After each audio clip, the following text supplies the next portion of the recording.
सर्वांना राम राम. मित्रांनो, आज जुलै महिना संपत आला आहे, तरी गावाकडं जसा पाऊस पडायला पाहिजे तसा पाऊस पडत नाही आहे. आतापर्यंत नदीला पाणी वाहिलेलं नाही, नाल्याला पाणी वाहिलेलं नाही.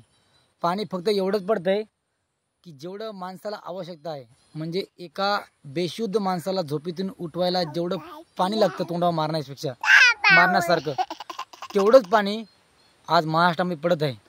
आमच्या हिंगोली जिल्ह्यात तर जवळजवळ पाऊस गायबच आहे. आणि जर असं एक महिना दोन महिन्याचा पाऊस नाही पडलं आणि एका महिन्याचा पाऊस 2 महिन्याचा पाऊस जर एका दिवसात किंवा 2 दिवसामध्ये पडलं तर काय होईल तुम्ही विचार करू शकता. जर आपण 2 महिने जेवण नाही केलं किंवा 1-1.5 महिन्यात जेवण नाही केलं आणि एका महिन्याचं किंवा 2 महिन्याचं जेवण आपण पूर्ण एका दिवसात केलं किंवा एका टायमाला केलं तर काय होईल तुम्हाला कळून जाईल. अपचन होईल, संडास लागेल, उलट्या होतील.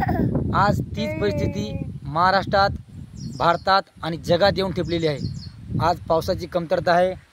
पाऊस पडणार, पाऊस असं पडणार की एका महिन्याची सर 2 महिन्याची सर एका दिवसात भरून काढणार आणि ते पाऊस आपल्या काहीच कामाचं नाही, काहीच. तर हे असं का होतं आहे याच्यावर कोणी विचार करत नाही, याच्यावर कोणी बोलत नाही. सगळे बोलायला घाबरतात. सर्वांना माहिती आहे कशामुळे होते. आपण झाडं संपवले, आपण चिमण्या संपवल्या, आपला मांसाहार वाढला, आपला उपभोक्तावाद वाढला, आपल्याला गाडी पाहिजे, बंगला पाहिजे, पण पर्यावरण रक्षण करण्यासाठी एकही तयार नाही. सगळेजण ते करील, सरकार करील, मला गरज नाही, माझ्याकडे वेळ नाही, माझ्याकडे जागा नाही. आज संकट असं आलं आहे, ग्लोबल वॉर्मिंगमुळे तापमान एवढं वाढलेलं आहे की दिल्लीमध्ये यावेळेस 52 डिग्री तापमान झालं होतं. तर विचार करा, जर आपल्या इकडे 52 डिग्री झालं तर आपण उभे तेव्हा काय करायचं. आज पाणी जवळजवळ संपून चाललं आहे.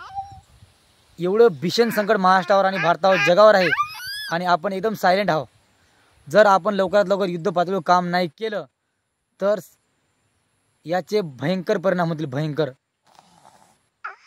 आणि त्या परिणामासाठी आपल्याला तयार राहावं लागेल. लवकरात लवकर जागे व्हा, याच्यावर काहीतरी तोडगा काढा, लवकरात लवकर युद्ध पातळीवर कामाला लागा.